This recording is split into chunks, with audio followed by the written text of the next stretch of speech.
A drug dealer will kill 2,000, 3,000, 5,000 people during the course of his or her life. Thousands of people are killed, or their lives are destroyed, their families are destroyed. Tonight, authorities are speaking publicly about a crisis that has been growing quietly for years.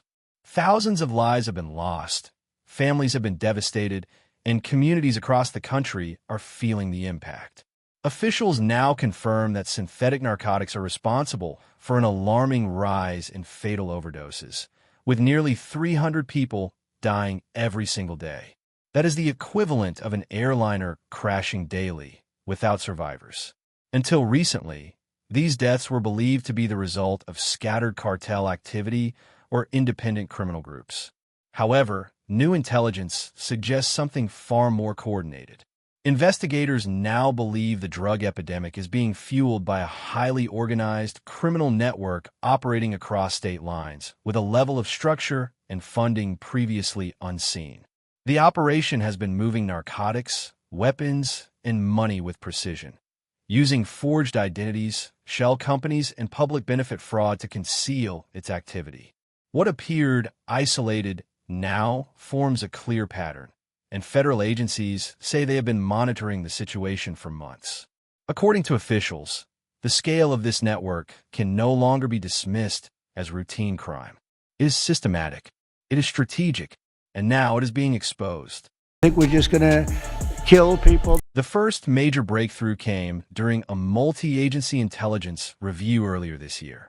Data analysts noticed sharp increases in overdose cases, organized violence, and fraudulent benefit activity occurring simultaneously across multiple regions.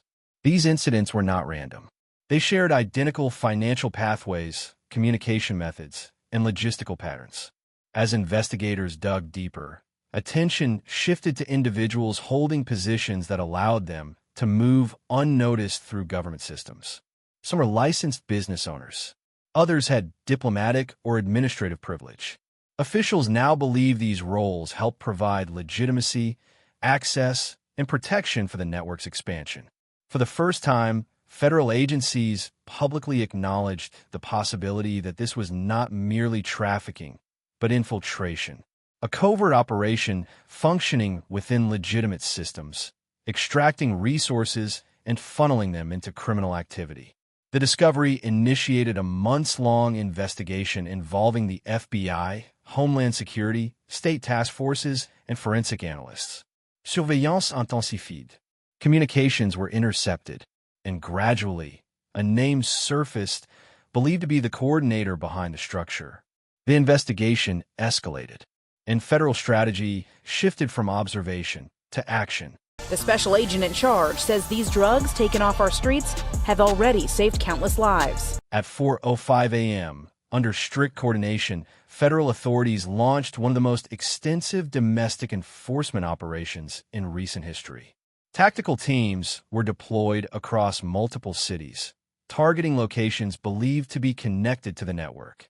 Armored vehicles advanced without sirens. Helicopters hovered at low altitude. Streets that were silent minutes earlier became active law enforcement corridors. The first location was a residential home. Outwardly ordinary, yet surveillance flagged unusual activity, consistent with narcotics distribution. When agents approached the rear entrance, an armed suspect attempted to flee. A flashbang device was deployed, and the individual was quickly detained. Inside, investigators recovered counterfeit documents, large sums of cash, and digital evidence linking the address to the broader operation. Within the same hour, a warehouse believed to be a logistics center was breached. Behind a concealed wall, authorities discovered more than 500 pounds of synthetic narcotics sealed in vacuum-packed containers. Analysts estimate the street value exceeds $22 million. Elsewhere, a truck attempted to evade a controlled checkpoint. Officers disabled the vehicle, finding duffel bags packed with modified weapons, their serial numbers removed. By sunrise, the picture was clear. This was not small-scale crime. This was an organized system with hierarchy, logistics, and reach. Drugs into our country. Okay, we're going to kill them. You know, they're going to be like dead. Despite widespread raids, one location remained untouched, a commercial coordination office in a government district. From the outside, the building appeared routine, but surveillance captured late-night foot traffic, discreet exchanges, and unexplained secure deliveries. With proper authorization obtained, tactical units advanced. At 10:19 a.m., the order was issued. Agents breached the rear entrance using a control charge. Inside, individuals attempted to destroy documents and digital equipment.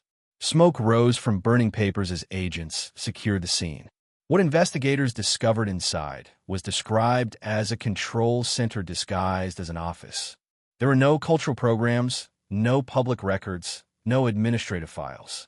Instead, agents recovered multiple forged identification sets, encrypted communication servers, financial ledgers, and names connected to previous criminal activity. The most telling piece of evidence was a handwritten ledger referencing ongoing payments and international transfers structured to avoid detection. Officials now believe this office served as the operational core of the network, coordinating movement, finance, and recruitment while shielded behind official documentation. Investigation would expand to every state with similar activity. For many Americans watching the news that night, the story felt distant. By early afternoon, evidence collected from the raids began to reveal the true scale of the operation. Investigators now confirm that this syndicate was not operating through chaos.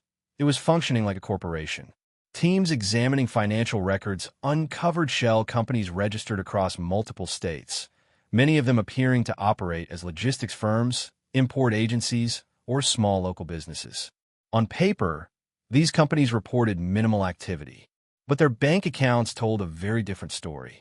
Millions of dollars were transferred through these entities every year, routed through digital payment systems, layered through overseas exchanges, and ultimately dispersed into accounts believed to be controlled by the criminal network.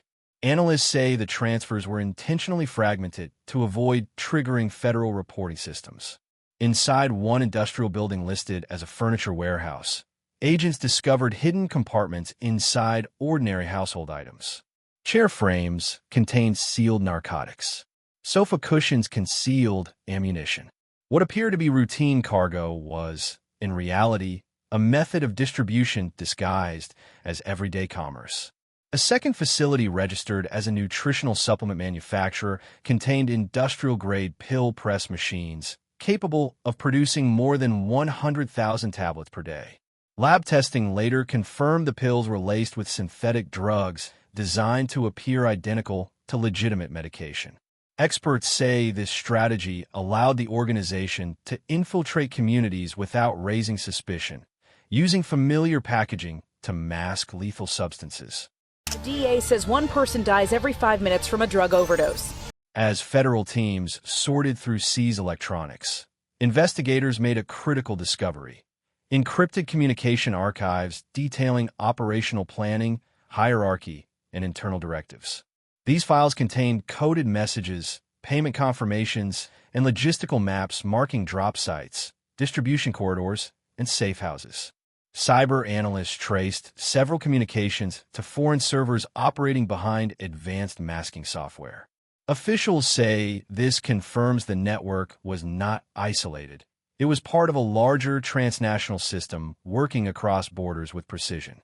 Among the recovered data was a roster of individuals listed under categories such as transport, finance, enforcement, and administration.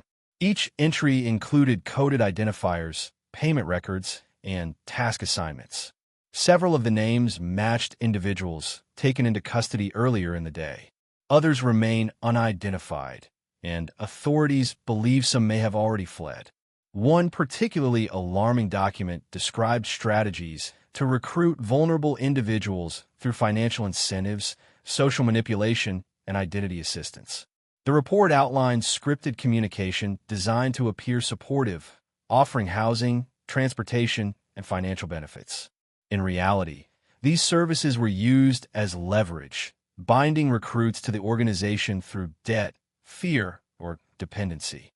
Officials described the approach as calculated and predatory, targeting those struggling economically or socially.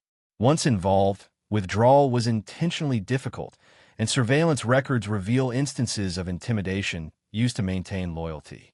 Throughout the afternoon, federal leadership continued to monitor operations from a secure command center. Officials maintained that the investigation was ongoing and that more arrests and site operations were expected.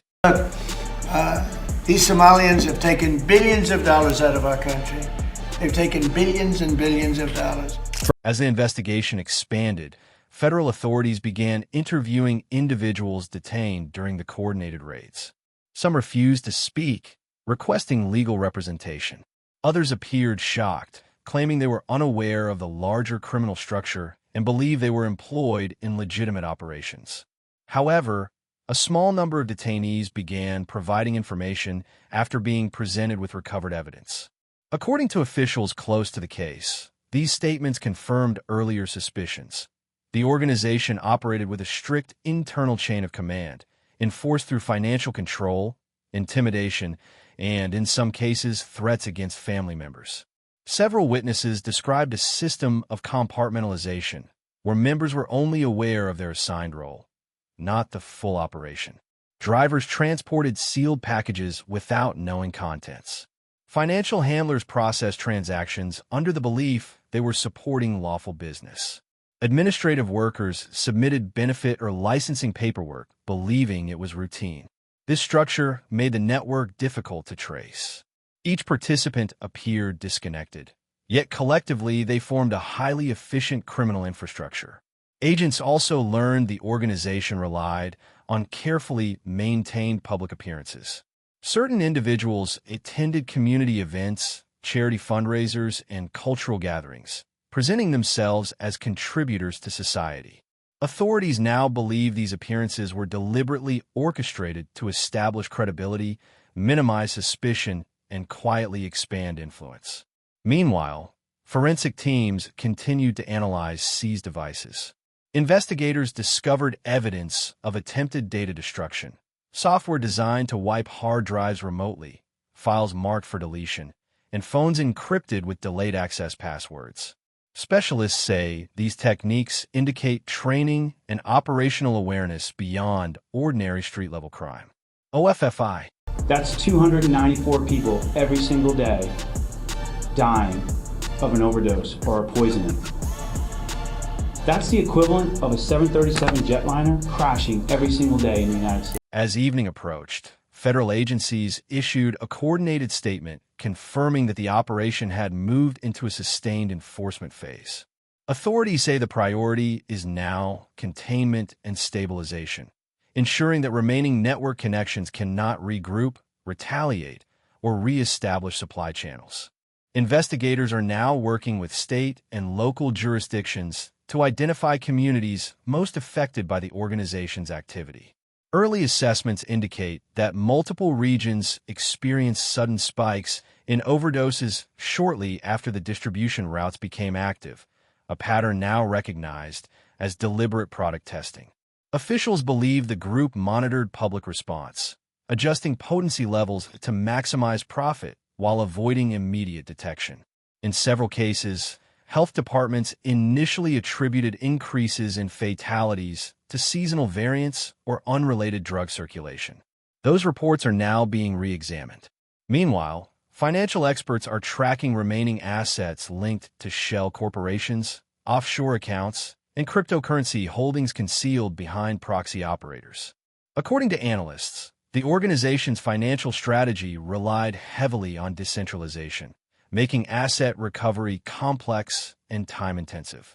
International partners have now been briefed. Foreign law enforcement agencies are comparing seized data with ongoing investigations in Europe, the Middle East, and Southeast Asia. Early intelligence suggests similar networks may be operating under related leadership or shared funding infrastructure. Security officials also acknowledge the possibility of political or economic motivations behind the network's establishment, though they emphasize that evidence remains under review. Despite these uncertainties, federal authorities report that the operation has already had measurable impact. Seizures have disrupted supply chains, detained key coordinators, and prevented large quantities of synthetic narcotics FR.